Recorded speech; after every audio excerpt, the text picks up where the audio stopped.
फिर राजा परवेज़ अशरफ, जिनका ताल्लुक पीपल्स पार्टी से था, फिर वो पाकिस्तान के प्राइम मिनिस्टर बने। और उसके बाद फिर आप देखें 2013 में इलेक्शन हुआ, और 2013 का जो इलेक्शन था उसमें नवाज शरीफ साहब जो हैं वो तीसरी दफ़ा पाकिस्तान के प्राइम मिनिस्टर बने। एक दफ़ा फिर ये एक मखलूत हुकूमत थी, और इस मखलूत हुकूमत ने जब इक़्तिदार संभाला तो पाकिस्तान बहुत से मुआशी मसाइल का शिकार था। लेकिन ये जो मखलूत हुकूमत है इसने कोशिश की कि पाकिस्तान की जो मईशत है उसको, जो दरपेश चैलेंजेस हैं उनको हल किया जाए।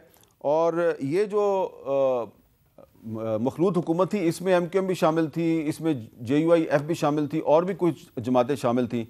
लेकिन इस दौरान आपको याद होगा कि 2016 में पनामा लीक्स आई, और फिर उस वक्त के जो आर्मी चीफ थे जनरल राहील शरीफ साहब, वो न सिर्फ ये कि अपनी मुद्दत मुलाजमत में तोसी चाहते थे, एक्सटेंशन चाहते थे, बल्कि वो चाहते थे कि उनको फील्ड मार्शल का ओहदा भी दिया जाए। नवाज शरीफ साहब ने उनको फील्ड मार्शल बनाने से इनकार किया, उनको एक्सटेंशन देने से इनकार किया, और उसके बाद फिर जो नवाज शरीफ साहब हैं उनको सुप्रीम कोर्ट ऑफ पाकिस्तान ने डिसक्वालीफाई कर दिया, और वो डिसक्वालीफाई हो गए। और उनकी जो डिसक्वालिफिकेशन है उसके बाद फिर शाहिद खाकान अब्बासी साहब जो हैं वो प्राइम मिनिस्टर बने। तब तक जनरल कमर जावेद बाजवा साहब जो हैं वो पाकिस्तान के आर्मी चीफ बन चुके थे।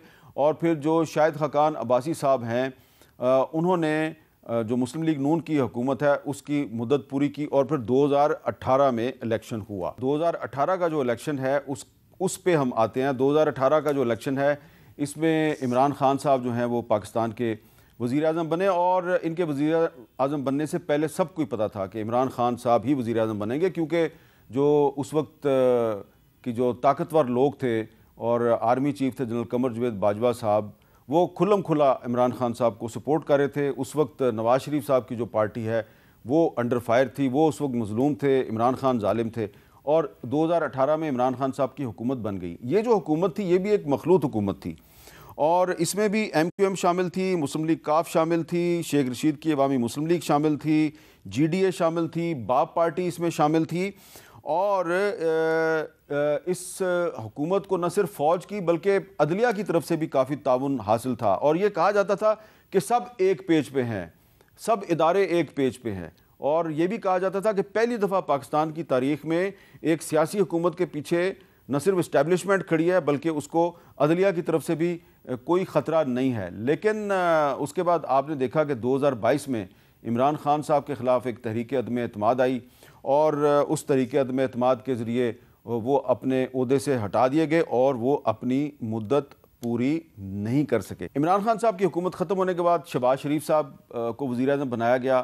काफ़ी इस पर कंट्रोवर्सी रही, और शहबाज शरीफ साहब की जो हुकूमत है ये 11 अप्रैल 2022 से लेकर 14 अगस्त 2023 तक कायम रही, तकरीबन 1 साल 125 दिन। और शहबाज शरीफ साहब की हुकूमत में पीपल्स पार्टी भी शामिल थी, इसमें BAP भी शामिल थी, इसमें MQM भी शामिल थी, इसमें PMLQ भी शामिल थी, और भी बहुत सी पार्टियां थीं। और इस हुकूमत ने अगस्त 2023 तक अपनी मुद्दत पूरी की, और उसके बाद एक फिर निगरान हुकूमत कायम की गई जिसके वज़ीर आज़म नवारुल्लाह काकड़ साहब थे। तो वो जो निगरान हुकूमत है उसका असल काम सिर्फ इलेक्शन करवाना था 60 दिन के अंदर या 90 दिन के अंदर, लेकिन उन्होंने ये काम नहीं करवाया, और 60 दिन के अंदर इलेक्शन नहीं हुआ। वो कहते थे जी इलेक्शन कमीशन ने करना है, इलेक्शन कमीशन को सुप्रीम कोर्ट ने कहा भी कि आप इलेक्शन करवाएं, उन्होंने टाइम पे इलेक्शन नहीं करवाया। और फिर 8 फरवरी 2024 को एक और इलेक्शन हुआ, और ये जो 8 फरवरी 2024 का इलेक्शन है पाकिस्तान की तारीख़ का मुतनाज़ा तरीन इलेक्शन था। लेकिन इसके बावजूद एक दफ़ा फिर शहबाज शरीफ साहब जो हैं वो पाकिस्तान के वज़ीर आज़म बन गए, और एक उनकी दोबारा मखलूत हुकूमत कायम हुई है। इस मखलूत हुकूमत में पीपल्स पार्टी जो है वो काबीना में शामिल नहीं है, कुछ आइनी ओहदे उसके पास हैं, ख़ास तौर पर सदर का ओहदा पीपल्स पार्टी के पास है। लेकिन ये एक मखलूत हुकूमत है, और अब ये सवाल पैदा हो रहा है कि ये जो मखलूत हुकूमत है ये कामयाब होगी या नहीं होगी।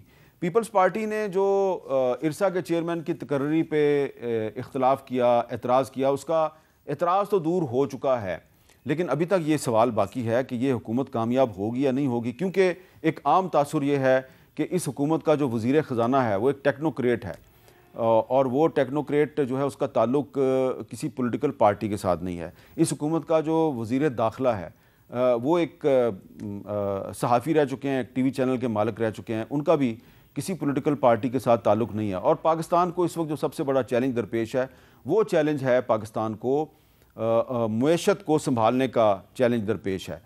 तो ऐसा पहली दफ़ा नहीं हुआ कि एक टेक्नोक्रेट को पाकिस्तान का वज़ीर ख़जाना बनाया गया। इससे पहले भी पाकिस्तान में बहुत से जो टेक्नोक्रेट हैं वो पाकिस्तान के वज़ीर ख़जाना बनते रहे हैं, बल्कि पाकिस्तान के वज़ीर आज़म भी बनते रहे। जो पाकिस्तान के पहले जो मिलिट्री डिक्टेटर थे जनरल अयूब खान साहब, वो भी एक वर्ल्ड बैंक से एक वज़ीर ख़जाना लेके आए थे, मोहम्मद शुएब साहब, जो कि तकरीबन 8-9 साल तक पाकिस्तान के वज़ीर ख़जाना रहे। महबूब हक साहब को जनरल ज़िया उल हक साहब लेके आए थे, वो भी काफ़ी अर्सा पाकिस्तान के वज़ीर ख़जाना रहे। शौकत अज़ीज़ साहब को जनरल परवेज़ मुशर्रफ लेके आए थे, वो भी पाकिस्तान के वज़ीर ख़जाना रहे। हफीज़ शेख साहब वज़ीर ख़जाना रहे। मिफ्ता इस्माइल साहब वज़ीर ख़जाना रहे। शमशाद अख्तर साहबा वज़ीर ख़जाना रहे। इन सब का ताल्लुक़ या वर्ल्ड बैंक या IMF के साथ था, लेकिन ये कामयाब नहीं हो सके। अब औरंगज़ेब साहब जो हैं उनको पाकिस्तान का वज़ीर ख़जाना बनाया गया है। ये कामयाब होंगे या नहीं होंगे, इसका फ़ैसला तो आने वाले दिनों में होगा।